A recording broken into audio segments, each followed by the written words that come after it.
sistemas arcade han resultado ser un éxito en sus mejores épocas, ya sea porque te daba un entretenimiento más accesible, ponen a prueba tus habilidades y sobre todo, era genial que la gente se reuniera a competir entre ellos, o vencer a las tramposas de las computadoras era un logro que más de uno celebró. A pesar de su accesibilidad, hay una idea que se me hace muy peculiar. Si no saben de lo que hablo, me refiero de aquellas consolas que pueden trasladar juegos diseñados para los arcades en consolas domésticas. Si bien la idea es complicada, ya que estos juegos requieren de una potencia considerable para que todos sus aspectos sean trasladados, hay consolas que pudieron trasladar todos esos aspectos considerablemente. La segunda generación de consolas no pudo trasladar estos aspectos, ya que no cuentan con las capacidades suficientes de trasladar todo el apartado visual y jugable de un sistema arcade. Como prueba de ello está el port de Pac-Man para la Atari 2600, aquel juego infame que llevó una mala reputación desde hace mucho tiempo, junto al peor juego de la historia. Tal vez hay más ejemplos de pésimos ports, pero no hace falta mencionar que sus limitantes no les permitía transmitir el sistema original, que eran de calidad, y como cereza al pastel, el control de la Atari era demasiado incómodo para las experiencias que se necesitan.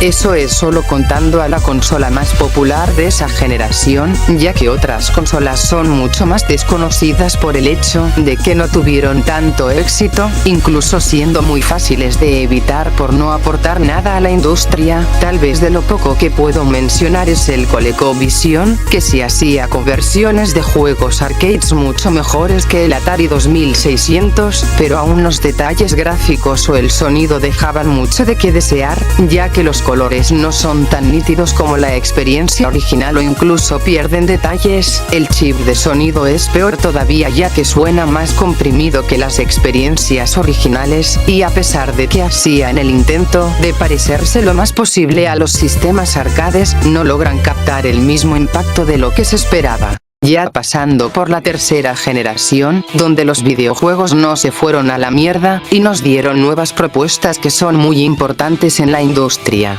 En esta ocasión, la NES y la Sega Master System presentaron ports que ahora sí estaban a la altura, ya que así se veía un port de Pac-Man para el Atari 2600. Y así se ve un port de Dog Hunt para la NES. En cuanto a los ports de arcades a NES, la consola mantiene una buena estabilidad, gráficos y jugabilidad casi idénticas al arcade, por el hecho de que en sus inicios contaban con algunos juegos como el Donkey Kong o el primer Super Mario Bros., permitiendo que su transición de arcades a consolas domésticas sea impecable, hasta siendo más reconocidos en la consola de la NES, por obvias razones. Y en la Sega Master System, esta consola es mucho más poderosa que la NES, llevando a gráficos más avanzados, aunque Sega ya tiene mucha experiencia en los sistemas arcades, viéndose mucho mejor que la Master System. Por lo tanto, los ports que salieron, si bien tuvieron una bajada gráfica, muchos de ellos salieron muy fieles al sistema original. Tal vez el sistema arcade se ve mucho mejor, pero la Master System no se queda atrás.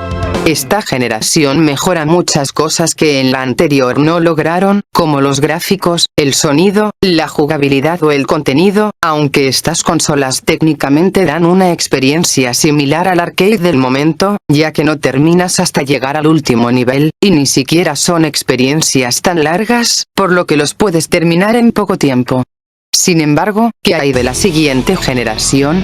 ¿Acaso logró estar a la altura? En la cuarta generación, pasamos de tener 8 bits a 16 bits, donde se presentaron sprites mucho más detallados, audios con mejor calidad, y mejoró cada aspecto de sus antecesores, pero se pudo trasladar correctamente los sistemas arcades a consolas. Sí, lo hicieron. En Super Nintendo y Sega Genesis estaban muy igualados en estos ports, ya que Super Nintendo aguanta más colores y tiene mejor calidad de sonido, mientras que en Genesis agrega detalles que en las versiones de Super Nintendo no se encuentran, como la sangre en Mortal Kombat por ejemplo. Aunque Nintendo hizo un mejor port de las versiones de Street Fighter 2, ambos tenían experiencias totalmente diferentes, o que sí explotaban correctamente los gráficos de la Genesis Genesis podría casi igualar a la Super Nintendo en base. Esta generación se enfocó más en la rivalidad de Super Nintendo y Sega Genesis, no por algo la gran parte de los juegos de esa generación salían para ambas plataformas. Solo estoy contando las consolas en base, porque Sega Genesis sacó unos periféricos que si bien son más potentes, no hay un juego que destaque, y los chips gráficos que tiene la Super Nintendo le sobraba potencia por correr juegos con polígonos como Star Fox, o usar gráficos parecidos a la tecnología de 3 dimensiones como la trilogía de Donkey Kong Country. Ahora enfocándome en las otras consolas, la TurboGrafx 16 duró poco tiempo en el mercado, no tuvo muchos ports que digamos, y dentro de las 4 consolas principales de la generación, esta es la más débil, por el simple hecho que usa 8 bits en vez de 16, pese a que le hacían publicidad de si tener los 16 bits no fue el resultado que se esperaba. Y la Neo Geo fue un caso muy particular, ya que es una máquina diseñada para correr juegos arcade en tu casa, siendo por lejos más potente que las consolas anteriores. No eran ports, fueron juegos creados para la consola, lo cual fue una idea bastante interesante, pero que no pudo triunfar, no por lo que ofrecía, sino porque era excesivamente cara, siendo una máquina casi que exclusiva para ricos, a pesar de que perfeccionó esta fórmula que se estaba intentando hacer desde varios años. El precio la condenó a ser un fracaso, y que SNK no volviera a sacar consolas. Pese a esos detalles, se pudo trasladar correctamente los juegos de Neo Geo, siendo una fiel adaptación a lo que ya estábamos acostumbrados. Diría que todas las consolas de esta generación se esforzaban más en estos ports, aunque no eran tan potentes con excepción de la Neo Geo. Varios juegos pudieron tener su versión para consolas. Ahora vamos con la quinta generación, que por lo que se ve tiene bastante potencial. A partir de esta parte del video decidí dividirla en 2 partes, ya que a partir de la quinta generación se demuestran más los cambios que se hicieron. Además me gustaría abarcar más los juegos de peleas, sobre todo los más dinámicos en sus efectos visuales o comandos más dinámicos, debido a que juegos más sencillos o juegos de peleas más fáciles de adaptar si funcionan bien en ambos sistemas, debido a que fueron creados en la generación pasada. Los juegos con polígonos se hacían destacar. En la generación pasada se podría lograr el efecto, pero con ciertos altibajos como 20 FPS por reproducción o sistemas que no estaban preparados para tanta carga gráfica, ya que eran menos detallados y se mostraban menos cosas que un juego promedio de una consola de esa generación. Con este cambio, ya los juegos en pixel art, si bien aún seguían existiendo, siempre le daban más prioridad a los polígonos y gráficos más detallados, pero aún existen juegos que explotan el estilo pixel art. Solo para aclarar, solo tomaré en cuenta la PlayStation 1 y el Sega Saturn, ya que la Nintendo 64, pese a que es más poderosa que esas dos consolas, el formato de cartucho no le permite almacenar tantos datos, además de tener muy pocos juegos en estilo pixel art arcade. El único que entraría sería la trilogía de Mortal Kombat, pero sería trampa ya que el juego fue creado para una generación pasada. Y en cuanto a las otras consolas que son irrelevantes ni las tomaré en cuenta, ya que no ofrecen algo destacable y solo serían una pérdida de tiempo. ¿O acaso vale la pena destacar al Atari Jaguar y el Apple Pippin? En fin, continuemos. El PlayStation 1, a pesar de que maneja polígonos más avanzados que el Sega Saturn y otras consolas chafas de su generación, le ha costado cierto trabajo en adaptar los ports arcade de juegos de peleas para la PlayStation 1, ya que juegos 2 vs 2, que es el aspecto más importante en la jugabilidad de algunos títulos como X-Men vs Street Fighter, Marvel Super Heroes vs Street Fighter y Marvel vs Capcom 1, son ports mucho más limitados en este aspecto, ya que la consola no puede procesar un cambio repentino. En su lugar lo reemplazan como una jugabilidad tap-team, es decir, si el primer personaje que seleccionaste cae derrotado, aparece el segundo personaje que elegiste, y eso pasa porque no se puede aplicar el cambio de personaje, lo cual sí arruina la experiencia original. Además, el dinamismo de las batallas se pierden bastante.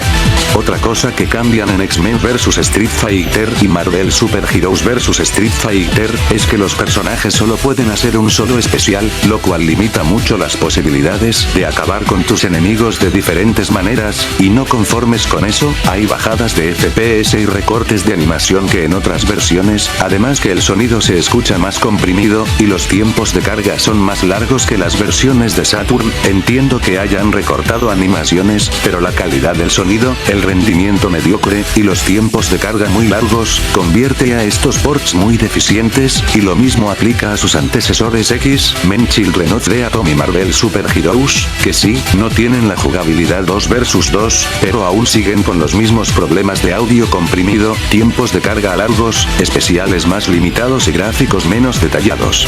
Con Marvel vs Capcom 1 ya le hice una mención, pero me gustaría detallar más sobre esta versión. Para empezar, el sistema 2 vs 2 sigue siendo el mismo que el de sus antecesores en PlayStation 1, lo cual sigue con los mismos problemas de perder dinamismo en las batallas, y algo muy molesto es que cuando ejecutas un combo hacia arriba el juego hace un zoom de manera forzada, como tratando de recortar frames para que el juego vaya fluido, lo cual como versión deja mucho que desear por aspectos jugables. También esta versión tiene tiempos de carga, cosa que el arcade y en la versión de Dreamcast no las posee. Otro punto que me choca es que los asistentes solo pueden ser seleccionados sin el compañero, cosa rara, porque deberían ser dos personajes seleccionables más el asistente escogido al azar, lo cual arruina la experiencia original.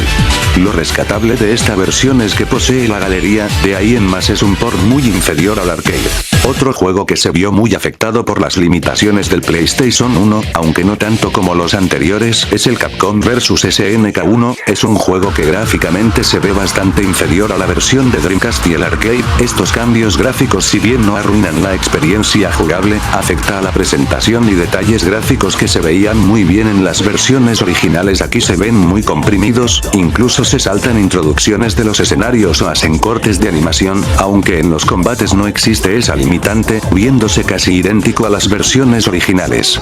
Lo peor de esta versión son los tiempos de carga, que sí, otros juegos de peleas ya mencionados tenían estos problemas, pero aquí son más descarados, ya que por todo es un tiempo de carga, inicias el juego, hay un tiempo de carga, escoges un modo de juego, hay un tiempo de carga, seleccionas a tus personajes, hay un tiempo de carga, e incluso eso pasa al inicio y el final de un combate, lo cual le quita dinamismo, aún sabiendo que otras versiones omiten esos tiempos de espera.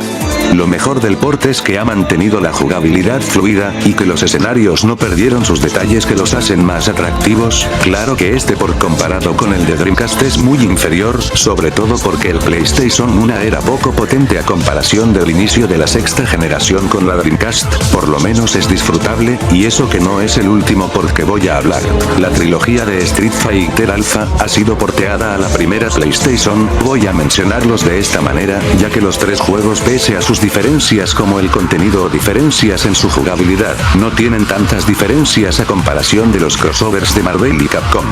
Prosiguiendo con el vídeo, estos ports a pesar de que recortan cuadros de animación, los tiempos de carga son más largos que en Saturn o que los audios estén comprimidos, estos juegos aún se pueden disfrutar en la PlayStation 1, ya que no tiene tanta carga gráfica comparado con otros juegos, y eso hace que el rendimiento se mantenga estable en varias ocasiones, aunque sus problemas siguen siendo los mismos que los otros juegos, se nota un mejor trabajo que otros títulos, incluso teniendo añadidos curiosos como usar la consolita portátil del PlayStation 1 para algunos añadidos como en Street Fighter Alpha 3, o añadir cosas por desbloquear que en otras versiones no poseen. Esto hace que los modos de juego se le puedan sacar provecho, sobre todo al World Tour de Alpha 3, que en la versión de PlayStation 1 se pueden desbloquear algunos personajes, mientras que en Saturn este modo de juego es más opcional, ya que los personajes desbloqueables en PlayStation 1 son iniciales en Saturn.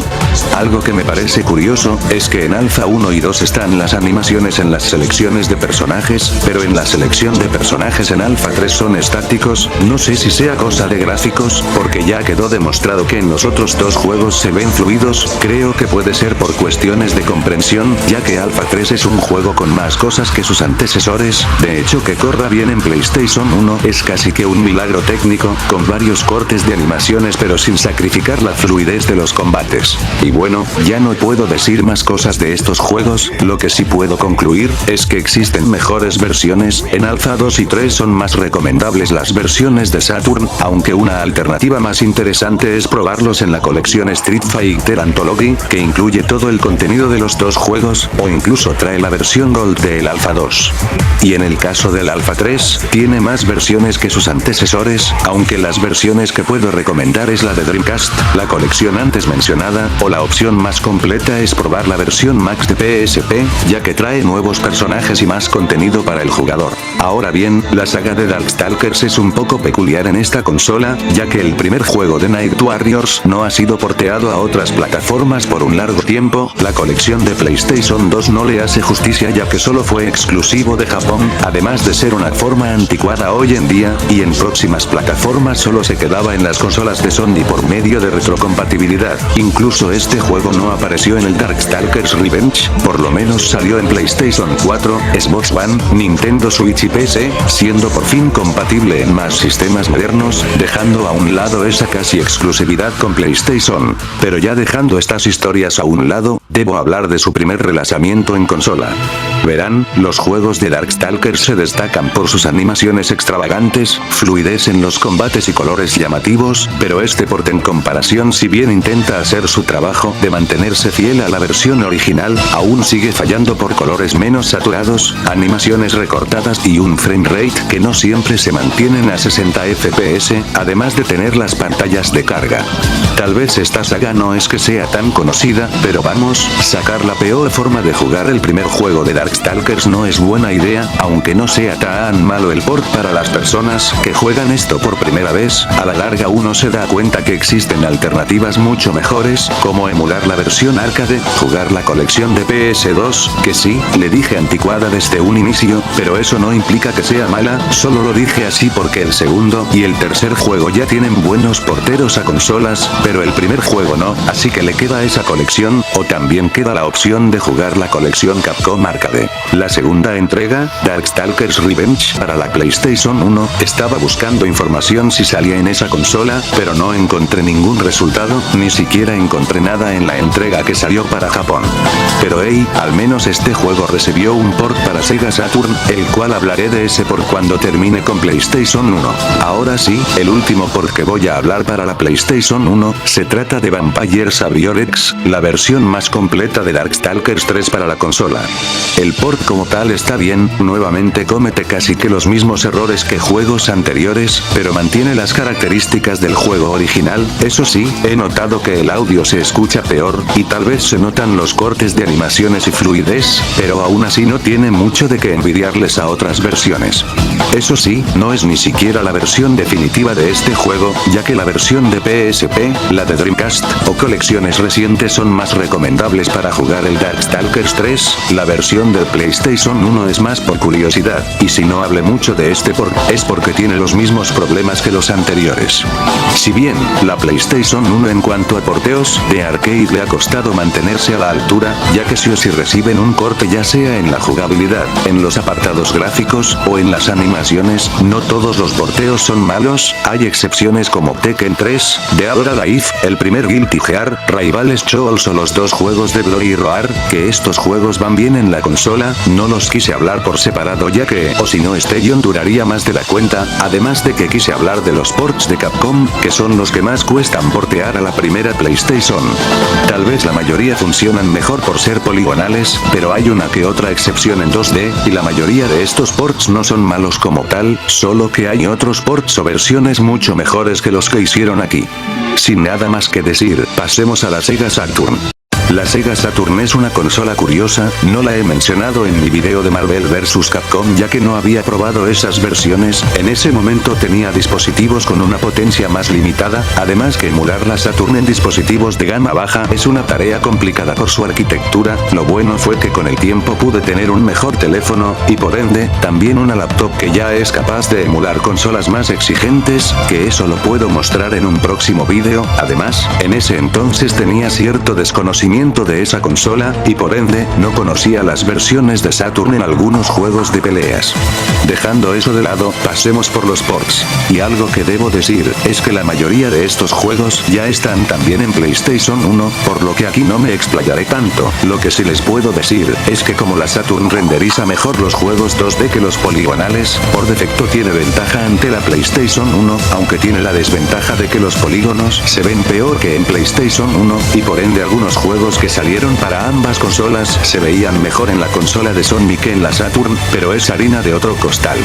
Lo que cambian las versiones de Saturn es que se esforzaron lo suficiente para traer el juego de arcade a consola. Prueba de eso es que la jugabilidad en juegos de parejas se mantienen iguales que en su versión original, cosas que en PlayStation era difícil de hacer el cambio de personajes ya que no los renderiza a tiempo real, cosa que en Saturn sí puede. Esto se ve en el X-Men vs Street Fighter y en el Marvel Super Heroes vs Street Fighter, donde una mecánica importante de los juegos ha sido recuperada en estas versiones.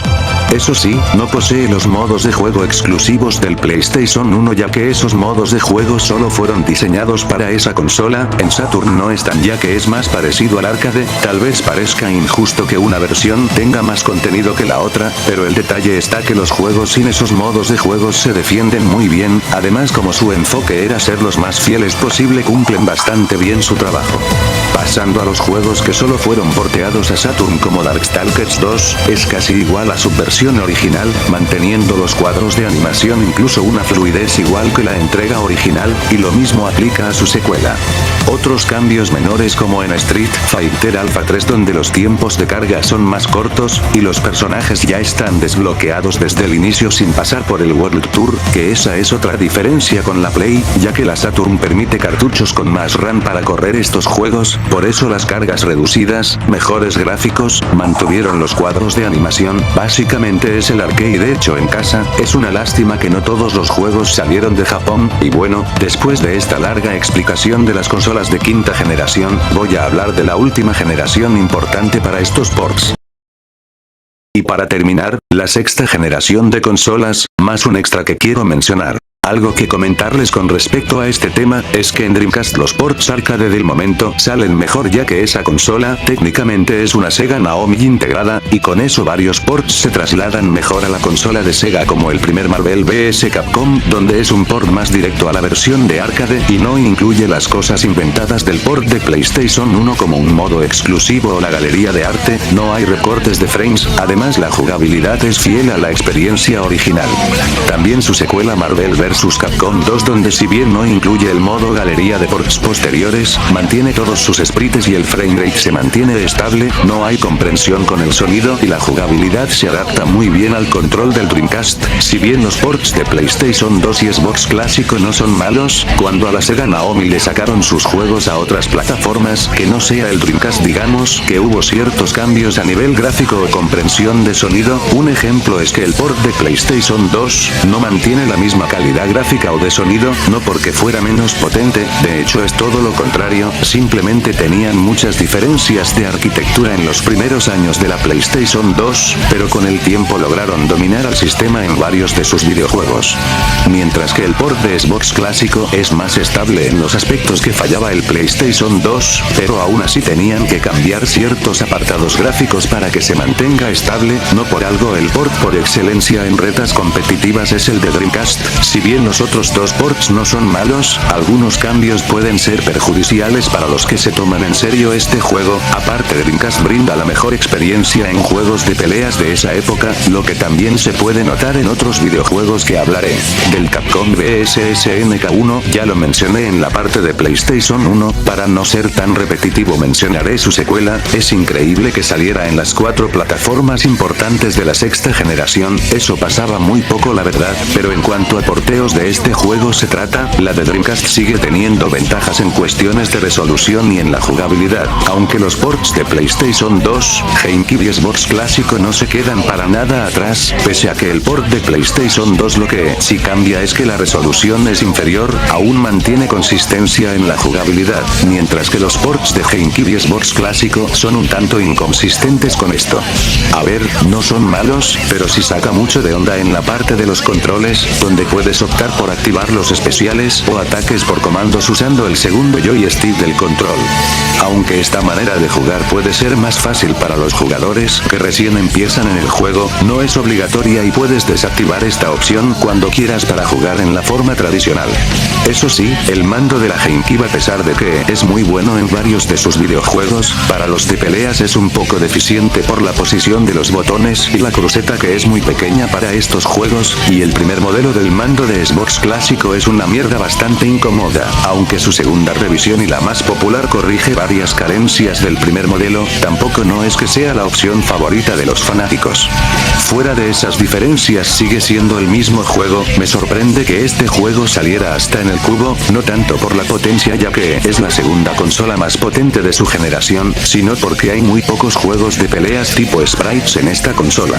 Dejando eso de lado, cada port se puede disfrutar a su manera, aunque para una experiencia auténtica Dreamcast seguirá siendo la opción principal. Hay otro juego que no mencioné para el PlayStation 1, pero también tiene port de Dreamcast, me refiero al juego de los yoyos, aunque la diferencia va más de contenido, ya que el port del PlayStation 1 incluye una adaptación más fiel al manga, mientras que en Dreamcast es un port casi idéntico al de los arcades. Diría que en contenido el port de PlayStation 1 es mejor, pero para una experiencia más con amigos la de Dreamcast puede ser una opción.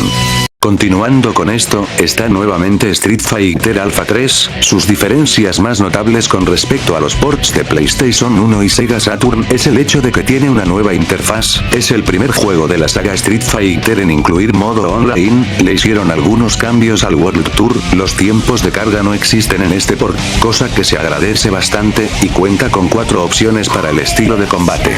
Aunque francamente, lo siento muy parecido a los ports de la generación pasada, salvo las diferencias ya antes mencionadas, sigue siendo otro port disfrutable.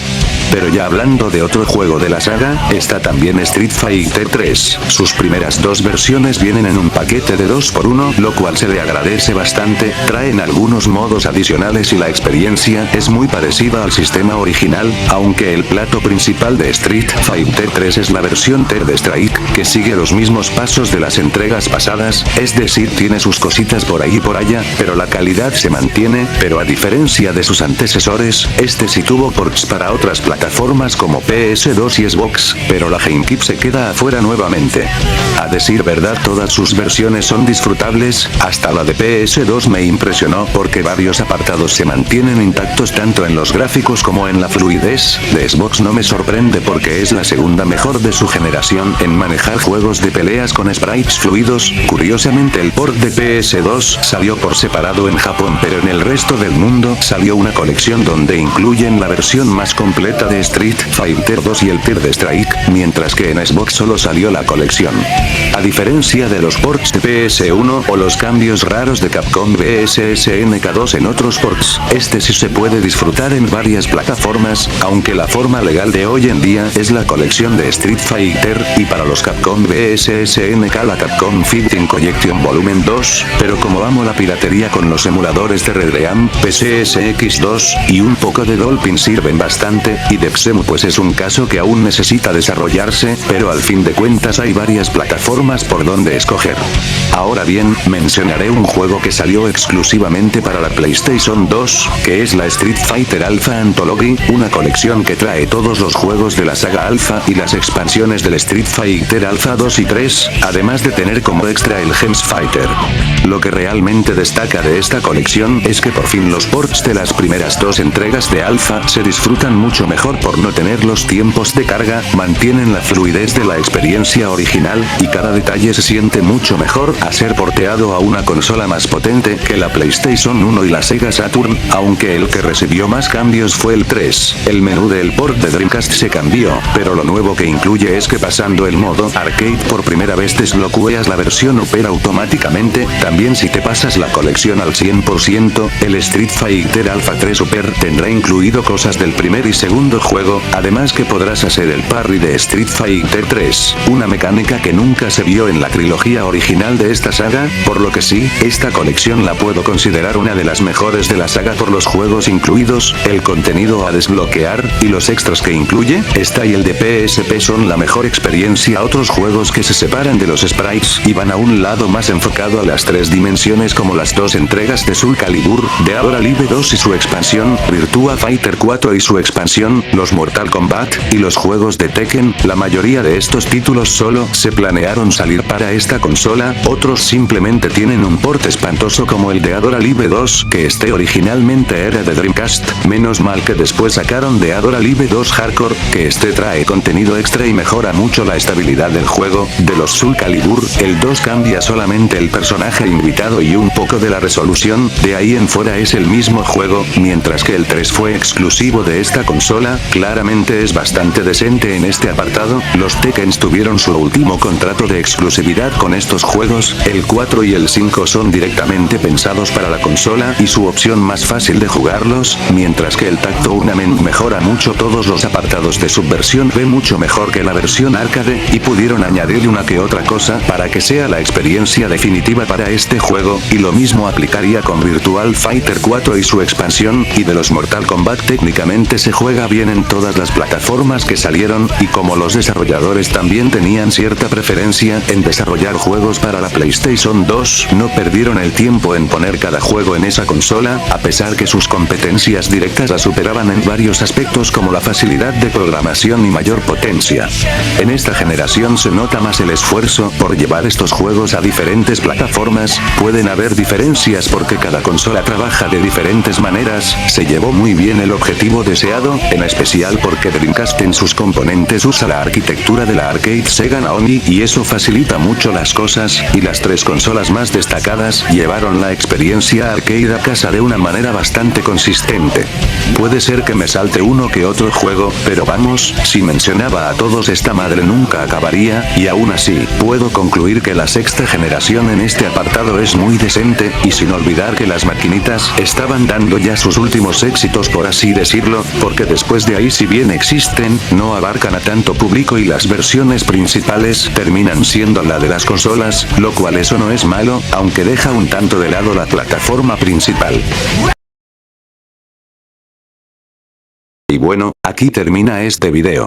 Si se lo preguntan, la razón del por qué no hablé de la 7ª o 8ª generación de consolas con respecto a estos ports, fue porque, como ya dije, las consolas sí o sí son de su público estándar. Además hay algunos que regresaron en forma de colecciones o remasters, pero realmente no cambian casi nada. Otros, si bien son títulos importantes, no hay tantas diferencias como para mencionarlas, o el caso de la Wii, que no recibió muchos de estos juegos por su control, que si bien es innovador, para estos juegos es una experiencia incómoda, y a huevo tendrás que tener un controller pro o un mando cualquiera en caso de jugar en emulador.